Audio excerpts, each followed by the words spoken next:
kullu bani Adam, semua manusia ini khata'un, semuanya pernah salah. Siapa yang baik? Wa khairul khata'ina tawwabun. Orang yang baik bukan yang tak pernah buat dosa. Orang yang baik bukan yang tak pernah silap dan salah. Orang yang baik adalah orang yang pernah membuat khilaf dan salah, lalu kemudian dia sedar, balik ke pangkal jalan. Orang yang balik itu taba yatubu taubah, taubat kepada Allah Subhanahu wa taala.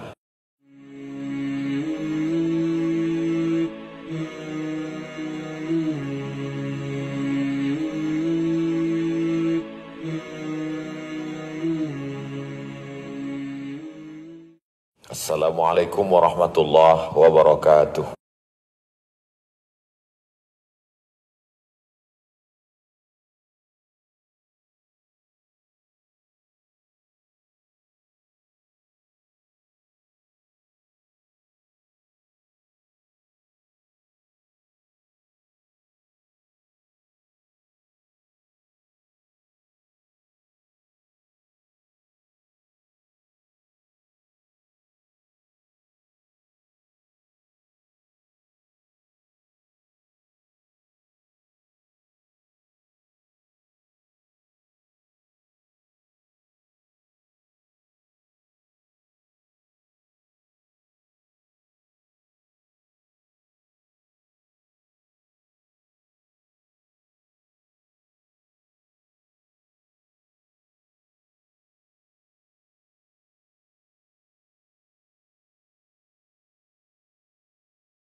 Bismillahirrahmanirrahim. Assalamualaikum warahmatullahi wabarakatuh. Waalaikumsalam. Yang mulia Ustaz, cuma saya nak tanya soalan.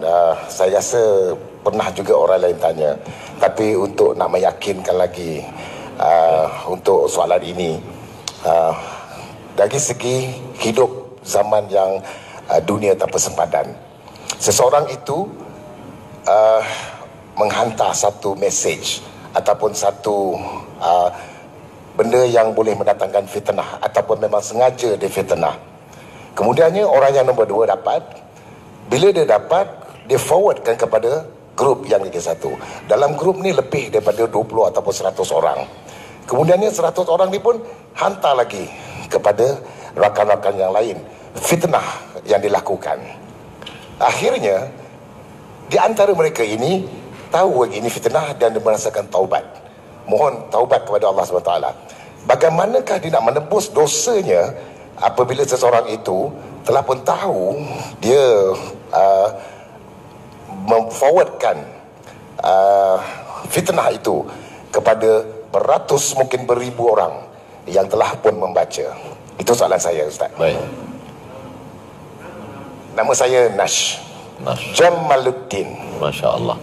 Jamal artinya elok. Din agama, Jamaluddin keelokan agama. Allah Akbar. Tapi mimnya mesti panjang. Jamal elok. Kalau pendek Jamal unta. Mesti panjang. Jamal. Tapi lebih elok Jamaluddin. Amin. Elok. Terima kasih Datuk Jamaluddin. Ada orang bertanya, mungkinkah agama yang umurnya 14 abad silam, 1441 tahun yang lalu, zaman onta, boleh mengatur hidup kita zaman pesawat terbang? Maka Islam tidak pernah mengatur kita nak naik kereta, naik motosikal, berjalan kaki, atau naik unta, atau naik lembu, atau naik kerbau, atau naik pesawat. Yang diatur Allah adalah bagaimana kita menjalani kehidupan.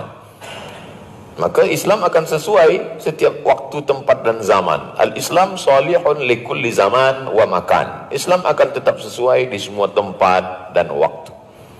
Bagaimana kalau ada orang membawa berita fitnah dalam Islam, dari dulu hingga sekarang ayatnya sama. In ja'akum fasiqun binaba'in. Kalau ada orang datang bawa berita, fatabayyanu. Tabayyun, bayan, clear, jelas. Kita mesti clear, betul ke ini? Tanya orang yang tahu. Pada malam ini malaikat-malaikat berkeliling di Ka'bah, maka semua umat mesti melakukan perbuatan ini. Yang posting berita itu di FB, halaman Facebook, dia tulis dari Ustadz Abdul Somad. Banyaklah orang tanya ke saya, betul ke ini Ustadz buat? Maka saya pun post di Instagram official yang rasmi bahwa ini hoax, ini tak betul, ini fitnah. Maka kita mesti jelaskan itu. Bagaimana kalau sudah berlalu? Kirimkan berita ini kepada 20 number WhatsApp group. Bila tidak awak kirimkan 20, maka akan datang 20 penyakit. Dia nak nakut-takutkan kita. Itulah gunanya kita ada komuniti, ada pengajian, surau. Kita tanya pada ustaz bila dia terkait agama. Kalau terkait masalah yang lain, kita tanya pada orang yang tahu. Fas'alu ahla zikri, tanya orang yang tahu. In kuntum la ta'lamun. Kalau sudah terlanjur, terlampau, kita tak boleh ulang balik macam mana? Sekarang kita ada laman FFB, ada laman Twitter. Kita bagi tahu, sahabat-sahabat, kawan-kawan, sebenarnya ini memalukan bagi saya, tapi saya nak bagi tahu bahawa saya sudah tersilap, tersalah. Saya mohon maaf. Lebih baik kita minta maaf, minta ampun di dunia daripada kita cari dia di akhirat nanti. Siapa kita? Nabi Muhammad SAW pun naik ke atas mimbar. Nabi meninggal hari Isnin, dia naik ke atas mimbar hari Rabu, Khamis, Jumaat, Sabtu, Ahad, Isnin. 5 hari sebelum meninggal Nabi naik ke atas mimbar minta maaf. Man kuntu jalatu lahu zahran, siapa yang pernah aku aniaya, kena cambuknya ke pundak belakang dia, hadza zahri, ini pundak belakang Muhammad, sila balas. Man kuntu syatamtu lahu irzan, siapa yang pernah aku caci maki, sakit hati dia, hadza irdi, ini harga diri Muhammad, sila balas. Siapa yang pernah aku pinjam duit dia, kata Nabi, tuntutlah aku akan bayar. Tegak seorang sahabat. Apa kata dia? Innalaka alayya salasa darahim. Engkau pernah pinjam hutang 3 dirham. Kata Nabi kepada Fadl, Fadl duduk di bawah. Idfa' ya Fadl, wahai Fadl, bayarkan hutang. Itu menunjukkan kalau kita tanya orang, siapa yang sakit hati pada Abdul Somad, yang dulu pernah sakit tangannya, sakit kakinya, balas. Semua diam. Siapa yang sakit hatinya, balas. Semua diam. Siapa yang pernah pinjam duit, ramai orang tegak. Bayar. Sebab nanti di dunia di mana kita cari dia? Sedang di dunia, di akhirat. Di mana kita cari? Di dunia aja kita payah berjumpa, apalagi di akhirat. Yastaghfuna minan nas wala yastaghfuna min Allah. Banyak orang takut kepada manusia, tak takut kepada Allah. Banyak orang malu kepada manusia, tak malu kepada Allah. Al-haya'u syu'batun minal iman. Malu adalah bagian daripada iman. Yang pernah terlanjur dulu gambar dia, video dia, cakap dia, maka dia bagi penjelasan. Muslimin muslimat, saya dulu pernah silap salah. Ada yang dulu pernah tidak ada hijab, maka saya silap dan salah. Saya minta ampun kepada Allah. Selepas ini kamu jangan share lagi kerana saya sudah bertaubat. Kalau kamu lakukan juga, kamu akan tanggung dosanya. Kamu nanti akan mencari saya di akhirat. Terima kasih. Assalamualaikum warahmatullahi wabarakatuh. Share. Buat vlog pendek 1 menit. Itu saja lagi cara menyelamatkan. InsyaAllah. Kalau saya sudah bertaubat, Ustaz Abdul Somad, macam mana dosa-dosa saya yang lalu itu? Illa man taba, siapa yang bertaubat. Wa amana, beriman dengan iman yang baik. Wa amila amalan salihah, dia beramal salih, amal salih, amal salih. Apa balasan Allah untuk yang sudah melakukan 3 ini? Yubaddilullahu sayyiatihim. Semua dosa-dosa dia di masa lalu, hasanat, diganti Allah dengan hasanah, hasanah, hasanah. Hasanah 1. Kalau banyak, hasanat, diganti Allah. Mudah-mudahan semua dosa kita yang lalu diganti Allah dengan yang baik-baik. Wallahu a'lam. Assalamualaikum Ustaz. Waalaikumsalam. Bismillahirrahmanirrahim. Syukur Alhamdulillah Ustaz dapat bersama dengan kami semua di sini. Alhamdulillah. Saya salah seorang artis di Malaysia. Nak bertanya pada Ustaz, Ustaz, manakah yang lebih afdal, belajar agama di YouTube, di TV, tanyalah Ustaz, ataupun hadirkan diri ke majlis-majlis kuliah-kuliah? Mana yang lebih afdal Ustaz? Itu pertanyaan saya. Assalamualaikum. Waalaikumsalam warahmatullahi wabarakatuh. Kalau ustaznya itu ada, kita kenal, nyata. Ustaz bagi contoh Ustaz Kazim Ilyas misalnya. Ustaz Kazim Ilyas tu ada tak? Ada kan? Nyata dia. Maka kita dengar tazkirah dia di radio, di televisyen, di YouTube. Kita dengar, kita tulis, kita catat, kita amalkan. Maka kita sudah punya hubungan ilmu. Yang tak boleh tu kita tak tahu dia tak. Sebab ada juga di YouTube itu ustaz, dia tak ada di dunia ni. Yang suara saja. Suara tu. Kan ada tu suara dia tapi orangnya tak ada.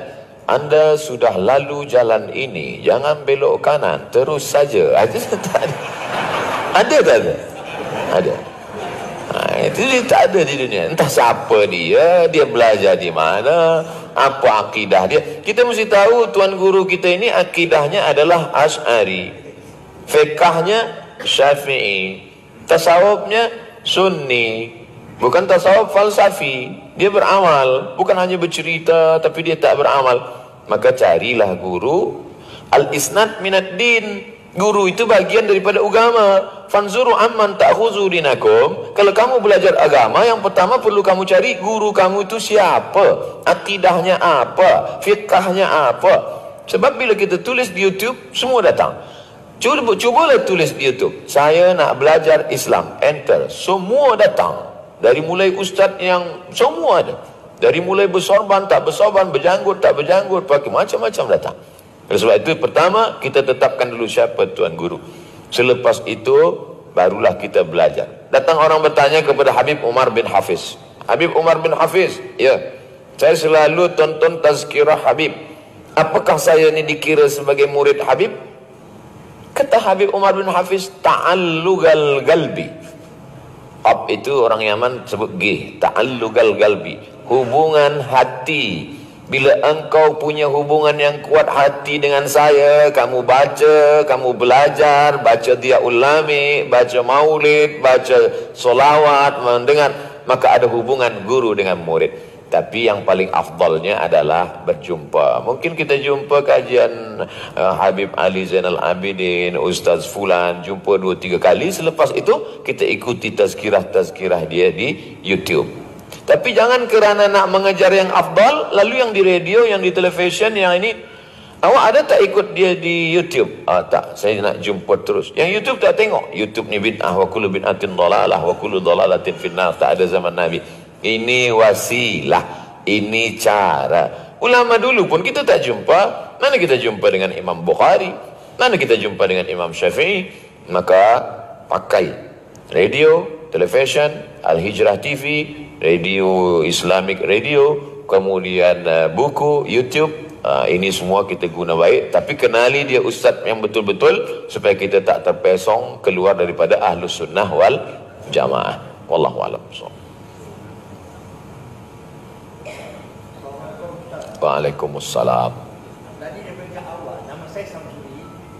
Di peringkat awal tadi Ustaz ada menyebut bahawa Nabi Ayub tidak hormat Allah. Dia tak nak berdoa kepada Allah. Kalau macam dia sombong, ketika dia mengaku, dia salah. Betul. Jadi soalan saya ni, kenapa dia dan Nabi kalau dia tak hormat Allah? Rasa-rasa saya tak ada sebut Nabi Ayub tak hormat Allah. Sedang mendengar langsung pun boleh salah faham. Apa lagi mendengar YouTube?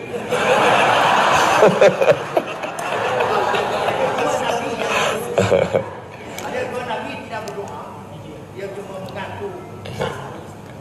Mereka malu meminta kepada Allah, malu mengadu kepada Allah. Orang yang malu mengadu kepada Allah itu akhlaknya tinggi. Bukan macam kita sikit-sikit mengadu, demam puyuh pun mengadu.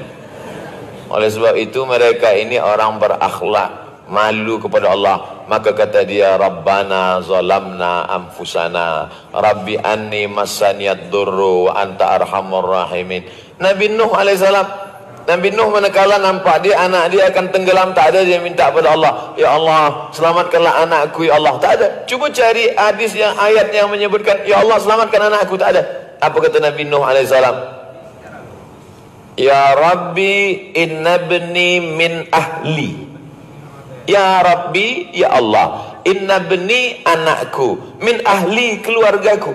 Ya Allah anakku keluargaku. Tak ada dia cakap selamatkan dia ya Allah. Nabi Nuh malu meminta kepada Allah Subhanahu wa taala. Bila yang di atas kita ni malu, maka kita pun berakhlak, beradab kepada Allah. Jangan memaksa-maksa Allah, tapi kita tetap berdoa mengikut sunnah Nabi Muhammad sallallahu alaihi wasallam. Makanya saya setiap majlis tetap ditutup dengan doa. Nanti selepas tazkirah ni kita tetap berdoa. Tazkirah saya ini jangan dipotong, di-cut supaya orang faham secara sempurna. Itulah gunanya kita buka soal jawab. Bayangkan kalau tadi lepas tazkirah kita balik, tak ada soal jawab. Esok keluar di newspaper, Abdul Somad mengajarkan Nabi tak nak berdoa kepada Allah. Nah, tak hormat kepada Allah. Nabi Musa berdoa kepada Allah. Rabbi syrah li sadri wa yassir li amri wahlul 'uqdatam min lisani yafqahu qawli waj'al li waziran min ahli. Berikanlah aku seorang yang boleh menolong aku dalam dakwah ini, Harun akhi, Harun saudaraku.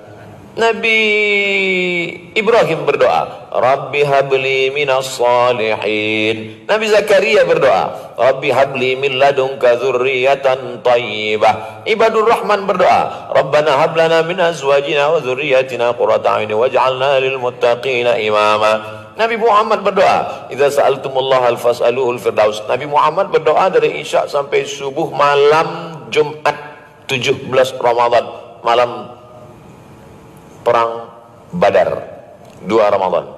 Dia angkat tangannya, jatuh sorbannya, dia hembus angin. Datang Umar bin Ali bin Abi Thalib mengambil sorban naik ke atas. Kata Sayyidina Abu Bakar Siddiq mengambil sorbannya, jatuh. Hasbuka ya Rasulullah, cukuplah itu ya Rasulullah, tak usah berdoa lagi ya Rasulullah. Kata Rasulullah, aku tetap berdoa. Jadi yang saya ceritakan tadi bagaimana adab malu sebahagian Nabi, supaya kita pun beradab kepada Allah. Tapi kita tetap berdoa. Saya tetap berdoa. Cuma jangan memaksa. Ini maksa. Allah pula dia paksa. Tak kabul, marahnya pada ustaz pula. Ustaz Somad, kenapa doa saya tak dikabulkan Allah? Kalau saya nak marah, saya boleh balas balik. Kenapa marah ke saya? Tapi kerana jamaah, saya jawab. Nabi Musa alaihissalam 40 tahun tersesat di lembah Tih, baru dikabulkan Allah. Nabi Ibrahim alaihissalam minta anak soleh 86 tahun, baru lahir Ismail. 99 tahun, baru lahir Ishak. Nabi Muhammad SAW berdoa minta pindah arah kiblat, turun ayat fawalli wajhaka syatral masjidil haram. Pindahlah dari Masjidil Aqsa ke Masjidil Haram 17 bulan. Nabi Muhammad 17 bulan. Nabi Musa 40 tahun. Nabi Ibrahim 86 tahun. Awak berdoa bila? Pagi tadi. Apa ni? Sesungguhnya bila kita berdoa lama dikabulkan Allah. Kira-kira kalau kita berdoa lama dikabulkan Allah, Allah suka atau tak suka? Allah suka dengan doa kita. Sebenarnya senang aja Allah nak kabulkan. Innama amruhu iza arada syai'an ayakula lahu kun fayakun, selesai. Dia suka menengok kita meleleh air mata di tengah malam. Ya Allah, jangan berdoa. Ini sekarang banyak orang selepas sembahyang tak ada doa. Awak tak berdoa lagi? Doa yang lama aja belum diterima, apa tambah baru lagi? Apa ni? Tetaplah berdoa. Wallahu a'lam bishawab. Assalamualaikum Ustaz. Waalaikumsalam. Sebelah sini Ustaz.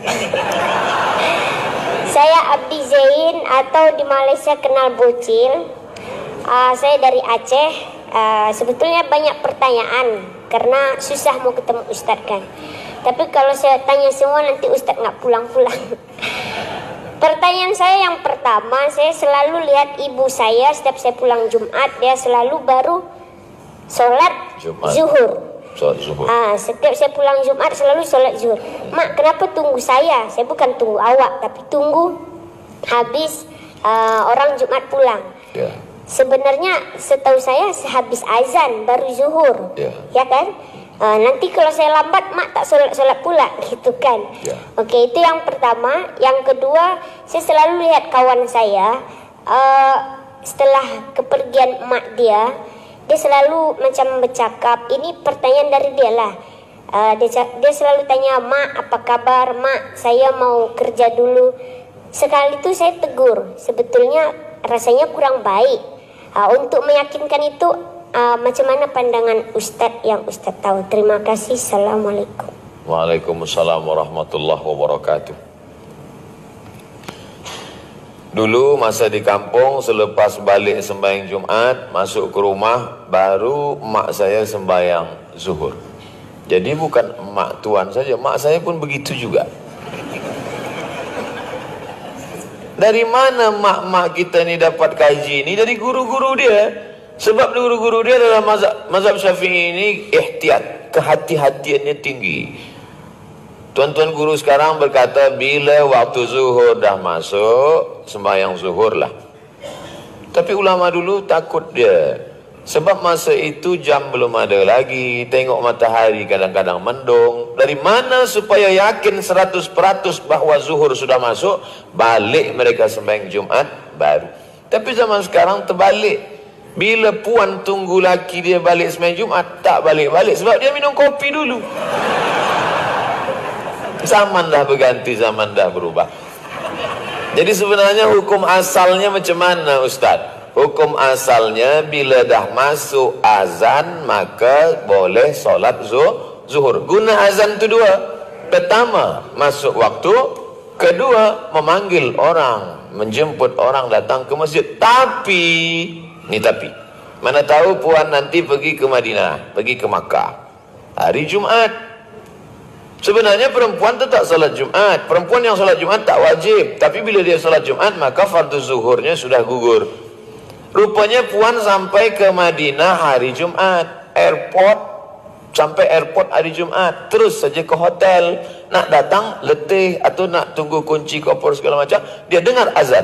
Allahu Akbar, Allahu Akbar. Terus saja dia salat Jumat. Tidak sah. Sebab azan pertama di Makkah Madinah belum masuk waktu. Azan pertama hari Jumat di Makkah Madinah. Maka kalau tuan pula yang lelaki nanti solat Jumat di masjid Makkah Madinah, azan pertama saya tengok dia tegak. Awak sembahyang apa? Sembahyang Qobliyah Jumat. Mana ada Qobliyah sebelum masuk waktu? Makkah Madinah, bila masuk waktu azan kedua. Maka yang paling kuat menunjukkan waktu dah masuk bila dia balik. Tapi hukum asalnya bila dah masuk waktu. Cara yang paling selamat. Macam mana kita tahu masuk waktu dah? Senang aja. Tulis. Waktu solat Kuala Lumpur. Enter. Dia bagi tahu. Masuk dah waktu. Masuk. Tak perlu tunggu siapa balik. Solat Zuhur. Puan nanti datang ke Riau. Waktu solat Pekanbaru Riau. Masuk waktu zuhur. Semayang zuhur. Usolli fardhu zuhri raka'ataini qasran majmu'an ilaihil asri jam'an taqdiman. Sebab musafir jamak taqdim. Jelas. Yang kedua, meninggal mak kita, meninggal ayah kita. Selepas itu dia nak pergi bekerja, lalu dia cakap, mak, aku pergi kerja dulu ya mak. Manakala dia balik, lalu kemudian dia kata, mak apa kabar, mak sihat. Orang yang mak dia belum mati, belum meninggal, dia kata ni budak ni nak gila dah, ni nak gila. Tapi bagi saya yang sudah merasakan macam mana mak saya meninggal dunia, sebelum saya pergi ke Sudan, masa nak selesaikan finish PhD, saya datang ke rumah almarhumah mak saya sembahyang di tempat dia biasa sembahyang. Saya baca Yasin, saya hadiahkan pahala Yasin, saya hadiahkan pahala Fatihah. Saya ambil air di muka rumah, saya siramkan di pokok bunga yang selalu dia siram. Dengan membuat perbuatan itu, rasa hati saya lapang, rasa rindu saya hilang. Pertanyaan ni kalau orang yang mak dia masih hidup, dia susah jawab. Jadi sebenarnya mereka yang berbicara kepada maknya itu, dia amat sangat rindu, sehingga dia terbayang-bayang. Cuma rindu dia lebih berat daripada rindu saya. Saya hanya setakat solat di tempat solat dia, Saya tidur di tempat dia tidur, pakaian-pakaiannya saya simpan karena dengan menengok itu hati rindu saya hilang. Saya ziarah ke makamnya, hanya sebatas itu. Tapi kalau sampai dia bercakap, mungkin nanti waktu yang akan merubah dia, sebulan, 2 bulan, 3 bulan, setahun, nanti lama-lama dia akan berubah. Bagaimana cara menghilangkan rindu ini? Banyak-banyak baca Quran, banyak-banyak baca tahlil. Datang rindu, baca Yasin. Wa in khatimul Qur'ana, kalau dia khatamkan sekhatam Quran, fahuwa hasanun. Imam Nawawi dalam kitab Majmu' Salah Muhazzab, seelok-eloknya bacakan sekhatam Quran. Datang rindu, kawan tu jangan suruh lagi dia bercakap-cakap gitu, takut nanti dia disesatkan syaitan terus ikut. Datang rindu, buka Quran, baca Quran. Saya tak boleh baca Quran, baca Yasin. Tak boleh baca Yasin, baca Fatihah. Tak boleh baca Fatihah, matilah. Sejak untuk almarhumah ma'al Fatihah. Beli beras, beli minyak, beli gula, beli semua, masukkan ke box, antar ke fakir miskin untuk wakaf almarhumah mak.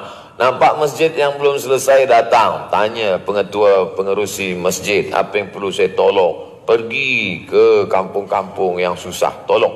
Maka itu saja yang boleh menenangkan hati kita. Bagi yang kehilangan mak, kehilangan ayah, kehilangan keluarga, mudah-mudahan Allah Ta'ala bagi dia ketenangan hati, insyaAllah. Amin ya Rabbal Alamin.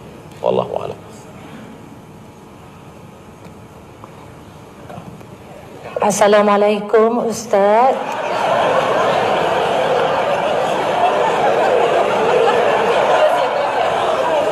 Dua kali saya bagi jalan, bagi laluan. Okey. Assalamualaikum warahmatullahi wabarakatuh Ustaz. Waalaikumsalam. Abdul Somad, saya Syida.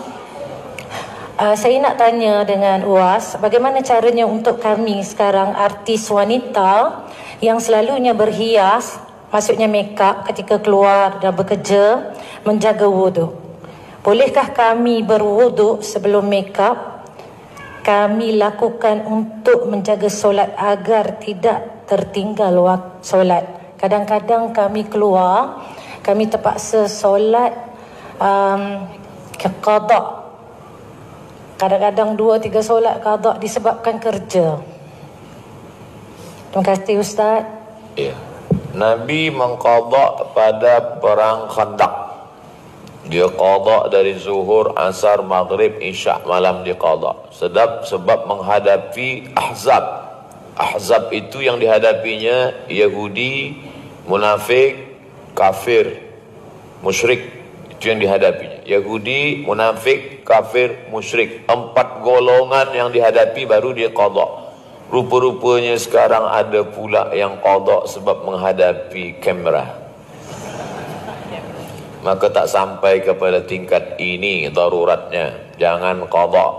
Solat ni jangan selampau dimudah-mudahkan. Basyiru, beri kabar gembira. Wala tunaffiru, jangan buat orang lari dari Islam. Yassiru, beri kemudahan. Wala tu'assiru, jangan persulit, jangan persusah Islam.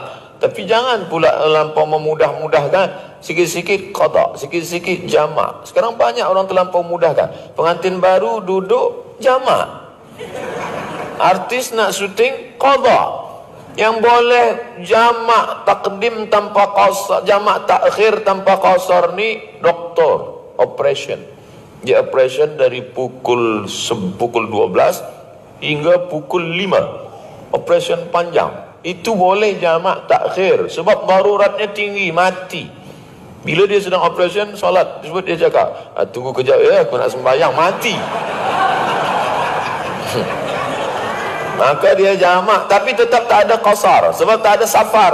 Safar baru boleh qasar 2 rakaat. Tak ada safar, tetap jamak takhir. Darurat tingkat tinggi.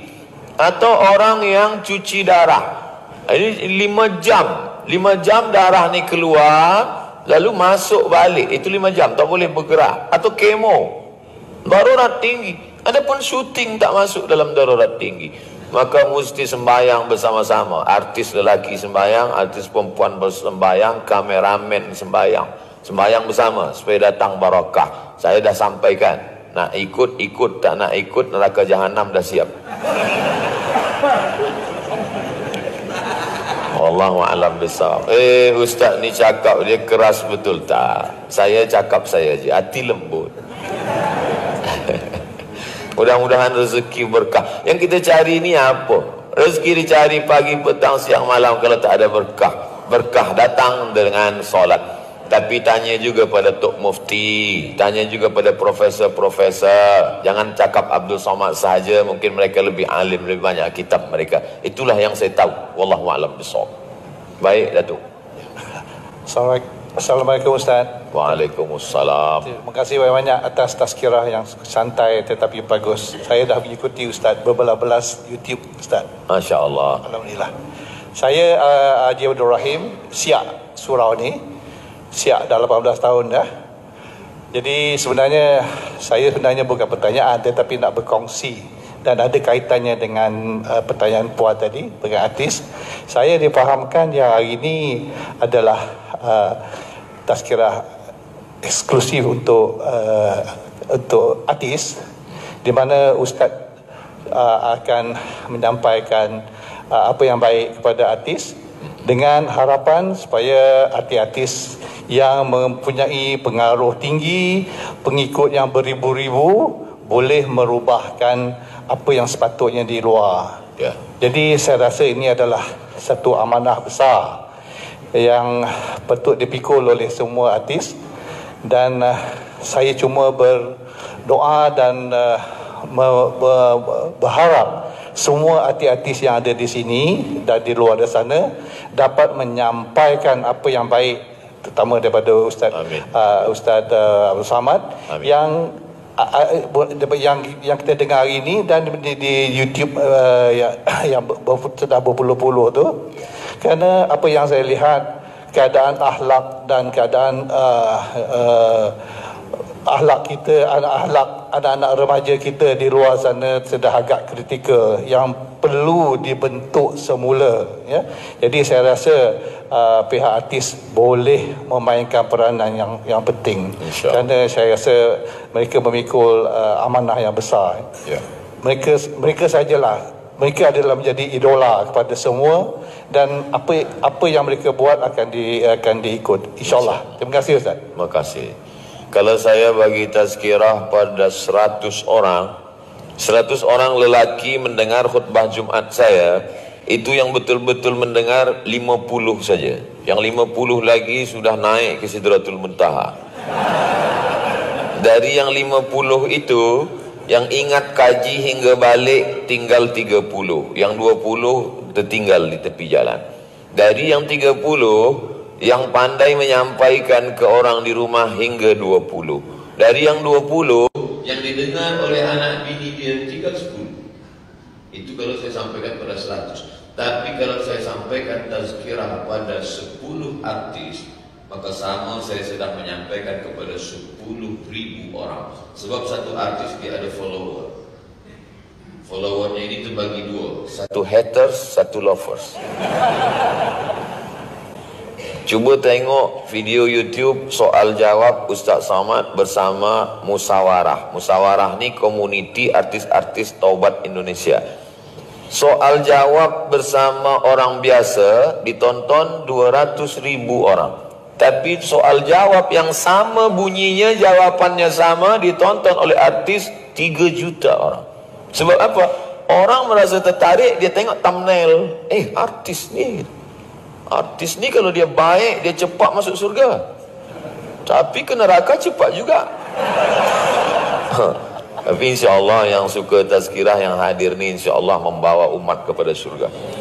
Ini belia-belia kita semua, kalau sudah dia suka pada artis, dia tergila-gila pada artis, semua dia ikut. Cara makan artis dia ikut, cara minum, senyumnya pun dia ikut.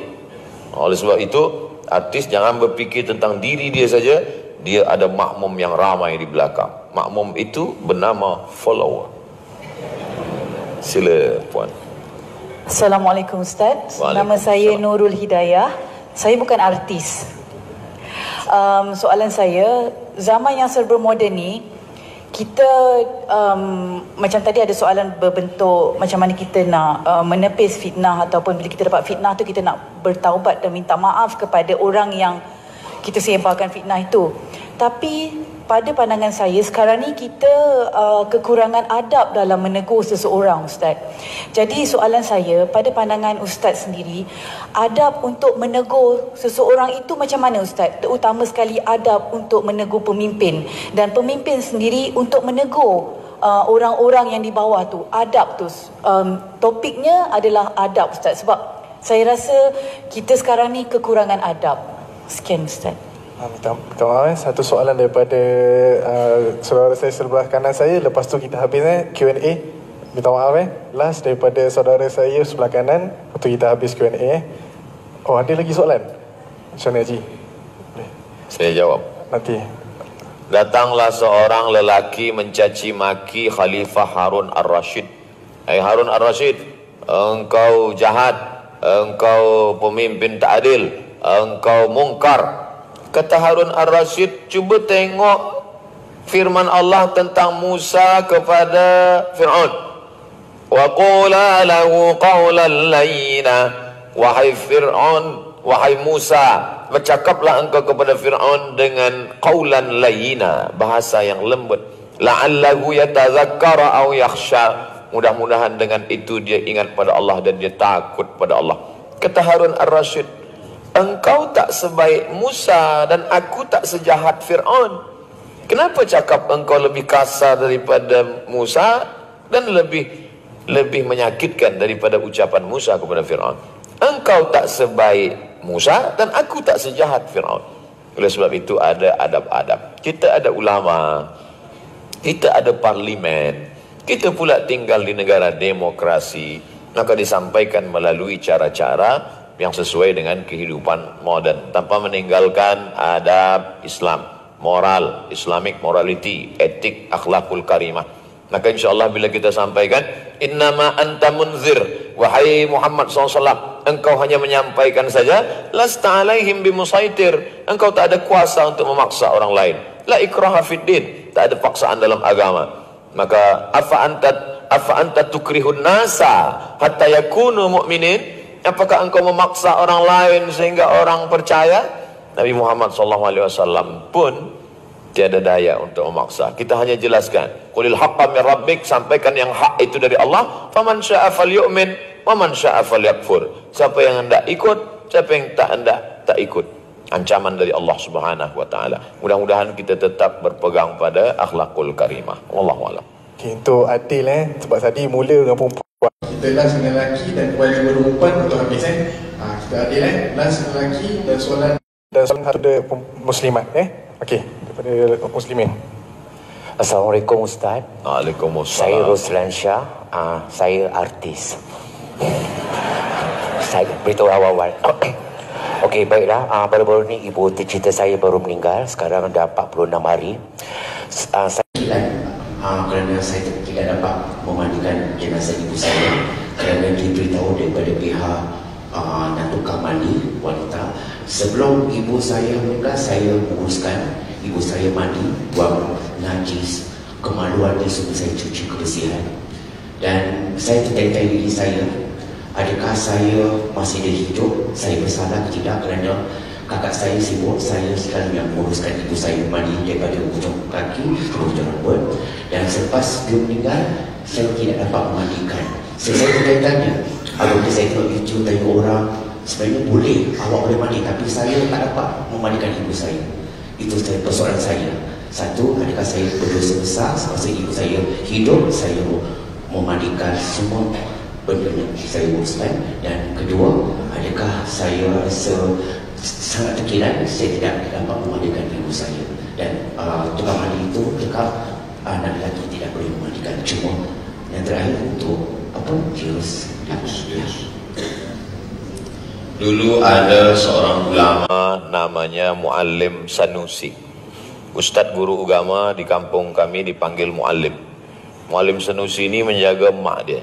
Mak dia sakit tua, dialah yang memandikan, bersihkan semua. Masa itu saya masih kecil lagi. Saya adik-beradik 2 orang saja. Saya anak pertama lelaki, adik saya lelaki. Kata mak saya, aku tak ada anak perempuan. Nanti bila aku tua sakit macam mak Muallim tu, kau siap tak mandikan aku macam Muallim saya? Kata saya, insyaAllah aku aku akan mandikan.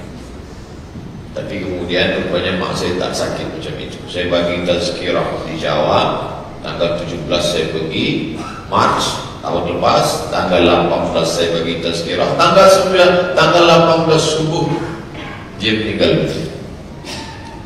Apakah kerana saya tak sempat memandikan, tak sempat mengurus jenazahnya, lalu saya boleh terus merasa diri saya, aku salah, aku dosa, aku salah, aku dosa? Ingat, bisikan setan. Bisikan setan ini dua. Satu, merasa sudah berbuat baik padahal tak baik. Setan punya kerja. Merasa berdosa padahal tidak dosa. Itu kerja setan. Tidak memandikan ibu, bukan kerana sebab melawan, menderhaka. Ada orang yang membersihkannya, sudah sesuai fardu kifayah menurut syariat Islam, sudah dimandikan, sudah dikafankan, sudah disolatkan, sudah dikebumikan, maka jangan ada rasa berdosa. Yakinkan diri bahwa aku tak salah, aku tak derhaka, aku tak berdosa, aku sudah berbuat baik. Kuatkan hati, datang rasa rindu, datang rasa risau, baca Quran.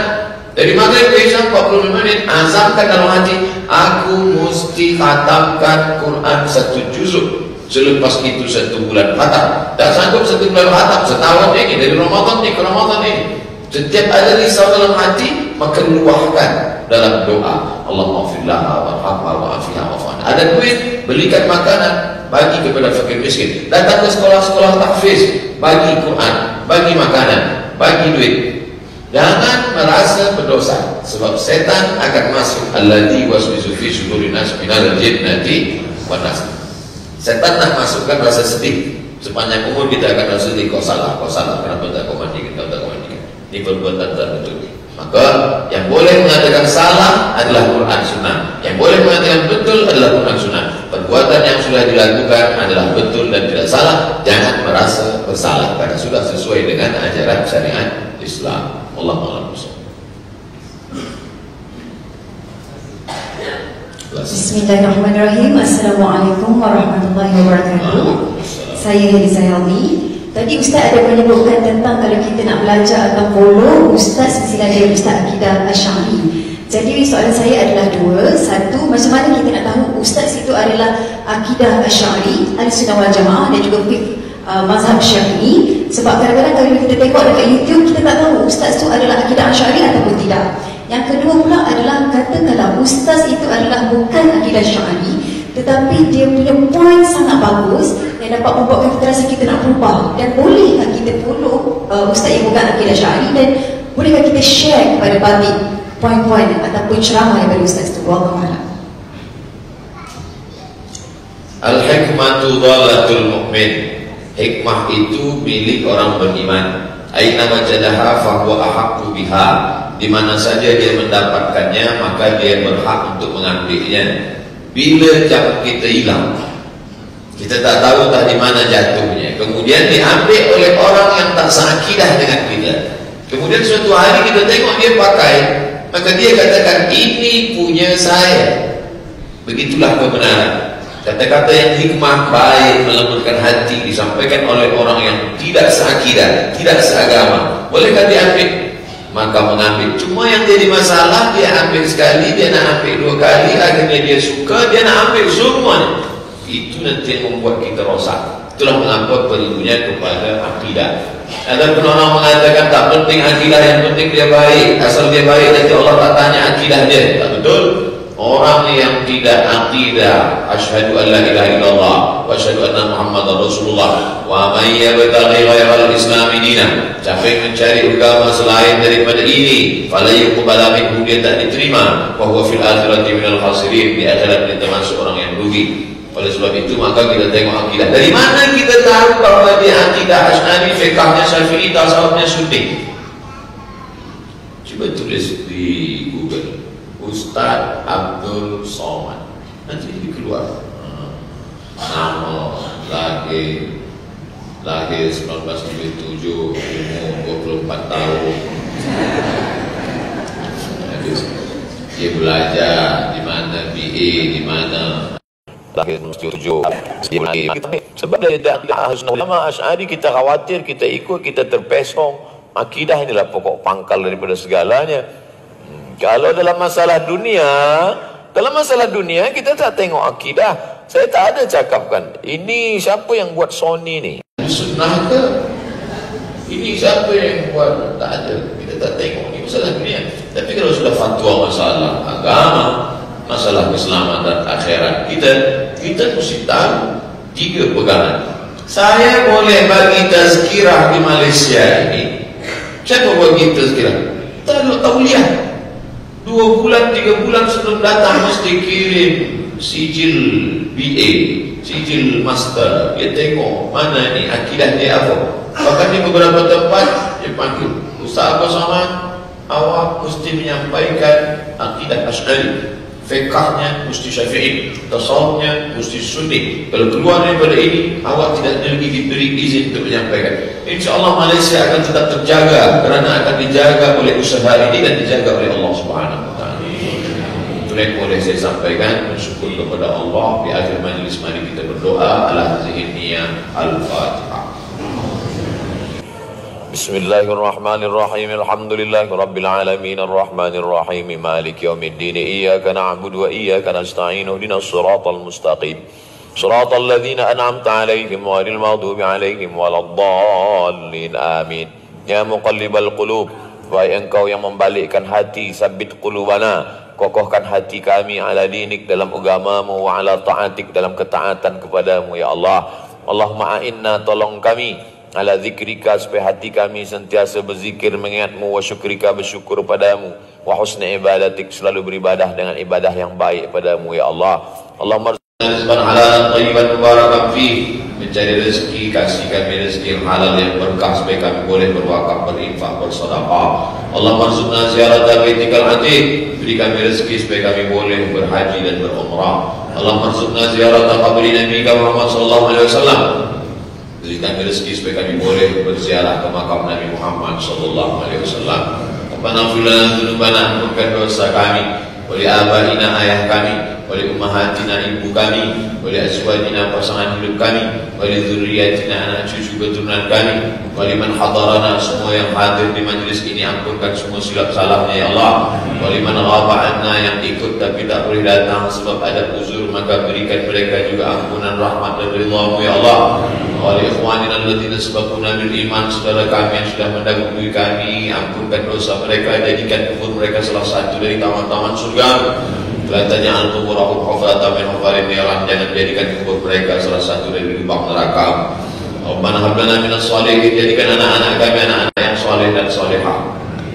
Allahumma tsabbitna 'alal iman wal Islam, kokohkan kami dalam iman dan Islam. Bil khusus lagi saudara-saudara kami artis-artis yang banyak pengikut, buat mereka tetap istiqamah di jalan ya Allah.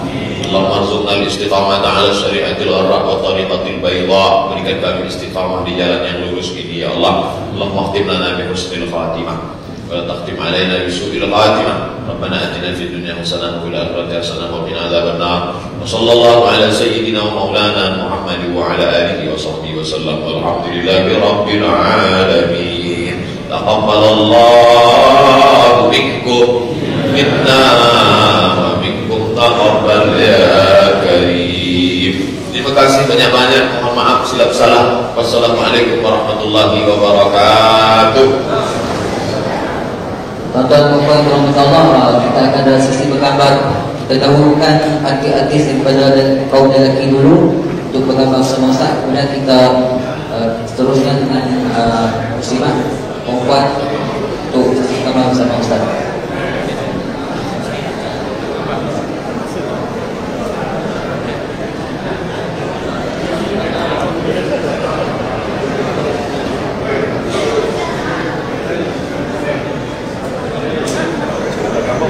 Thank you.